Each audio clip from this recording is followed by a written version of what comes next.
आप जानते हैं कि जिस पतंग को आप खुशी से हवा में उड़ाते हैं, उसकी डोर का सिरा तारीख के एक ऐसे तारीख बाप से जा मिलता है जिसे 300 सालों से बड़ी होशियारी से छुपाया गया है।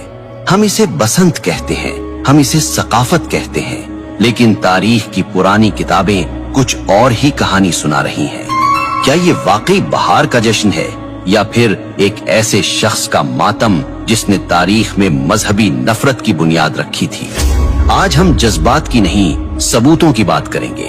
आज हम तारीख के उस बंद दरवाजे को खोलेंगे और आपके सामने वो हकाइक रखेंगे जो शायद आपसे हमेशा छुपाए गए। हमारी कहानी का आगाज आज के लाहौर से नहीं बल्कि 1734 ईस्वी यानी 1734 एडी के सियालकोट से होता है। ये मुगल बादशाह मोहम्मद शाह रंगीला का दौर था। सियालकोट के एक मदरसे में मुस्लिम और हिंदू बच्चे साथ पढ़ते थे। तारीखी किताबों के मुताबिक एक दिन बच्चों में बहस छिड़ गई। मुस्लिम बच्चों ने अपनी रवायात की बात की तो जवाब में एक हिंदू तालिबे इल्म हकीकत राय ने कुछ ऐसे अल्फाज कहे जो इंतहाई गुस्ताखाना थे। उसने नौजुबिल्ला नबी करीम सल्लल्लाहु अलैहि वसल्लम की लख्त जिगर सैयदा फातिमतुज़ ज़हरा रज़ी अल्लाह अन्हा की शान में नाजेबा कलिमात कहे। ये बात पूरे शहर में आग की तरह फैल गई। ये वाकया कोई अफसाना नहीं है, इसके सबूत तारीख की मुस्तनद किताबों में मौजूद है। लाला सोहन लाल सूरी जो सिख दौर के सरकारी मौर्रिख थे, उन्होंने अपनी किताब उम्दतुत तवारीख की जिल्द अव्वल में इस वाक़े को तफसील से लिखा है। इसी तरह मशहूर मुसन्निफ गणेश दास वडेरा ने अपनी किताब चार बाग़े पंजाब में इस गुस्ताखी का जिक्र किया है। मामला हाकिम लाहौर जकरिया खान के पास गया। हजारों का मजमा अदालत के बाहर मौजूद था। शहर के काजी ने फतवा दिया कि इस जुर्म की माफी सिर्फ एक सूरत में हो सकती है कि हकीकत राय इस्लाम कबूल कर ले, लेकिन उसने इनकार कर दिया।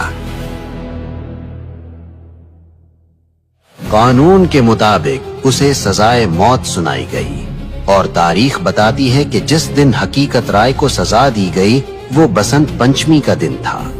अब यहाँ ये जानना जरूरी है कि बसंत पंचमी असल में है क्या।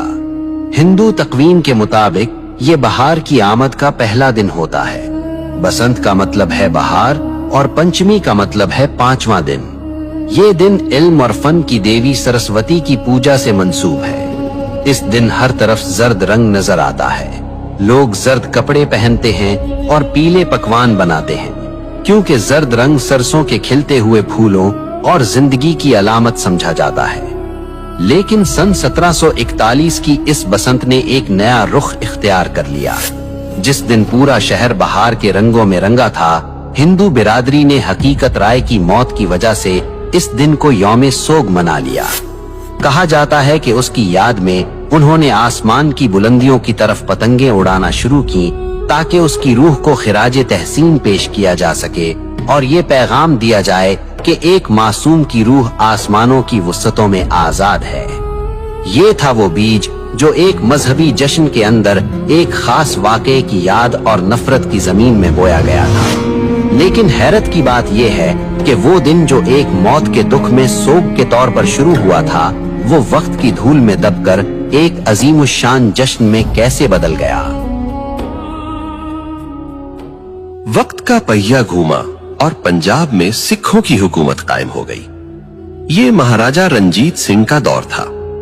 रंजीत सिंह ने देखा कि बसंत का त्यौहार लोगों में मकबूल है। उन्होंने इस मजहबी सोग को एक शाही मेले में बदल दिया। तारीखी रिकॉर्ड्स बताते हैं कि महाराजा हर साल इस त्यौहार पर लाखों रुपए उस जमाने के पतंगों और इनामो इकराम पर लुटा देते थे। यहीं से मुसलमानों ने भी अनजाने में इसे महज एक कल्चरल इवेंट समझकर मनाना शुरू कर दिया। वो भूल गए कि इसकी बुनियाद कहां रखी गई थी।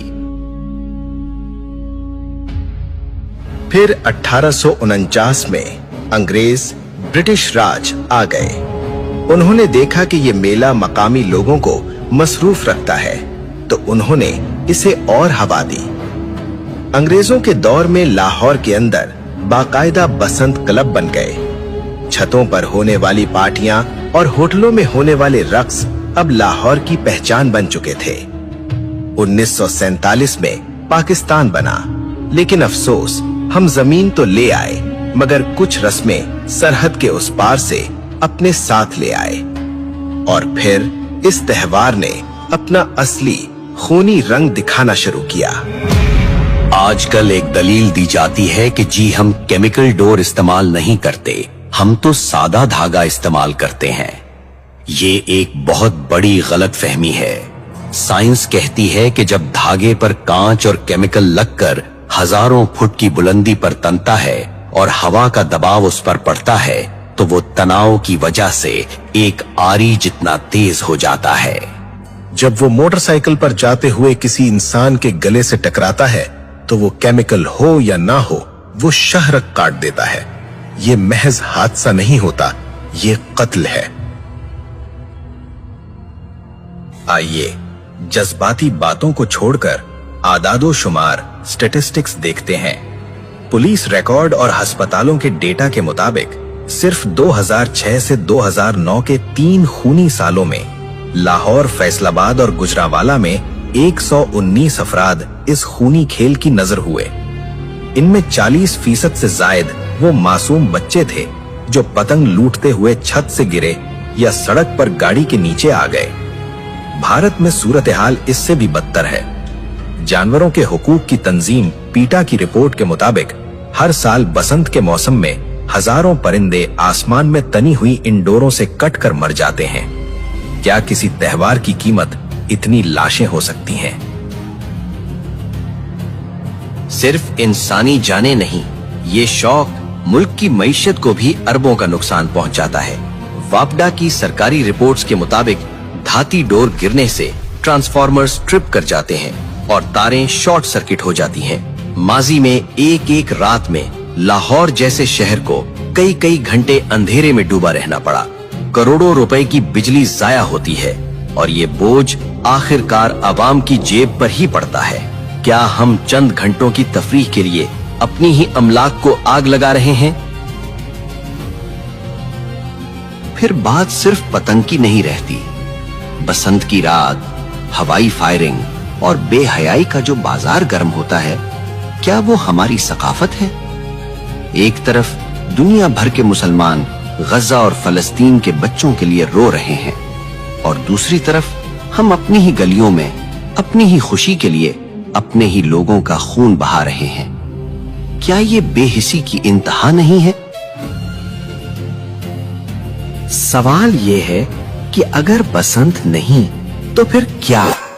हमारे पास ईदैन की खुशियां हैं, हमारे पास खेलों के मैदान हैं, PSL है, क्रिकेट है, सियाहत है। हम वो कौम हैं जिसने दुनिया को तहजीब सिखाई। हमें अपनी खुशी मनाने के लिए किसी ऐसे त्योहार की जरूरत नहीं जिसकी बुनियाद में नफरत हो और जिसके अंजाम में मौत हो। आज फैसला आपके हाथ में है। जब आप बाजार से डोर खरीदें तो एक बार सोच लीजिएगा, कहीं आपके पैसे किसी मां की गोद उजाड़ने के काम तो नहीं आ रहे। ये पतंग की डोर नहीं कट रही, ये हमारी अकदार कट रही हैं। तारीख गवाह है कि जो कौमें अपनी बुनियाद भूल जाती हैं, वक्त उन्हें मिटा देता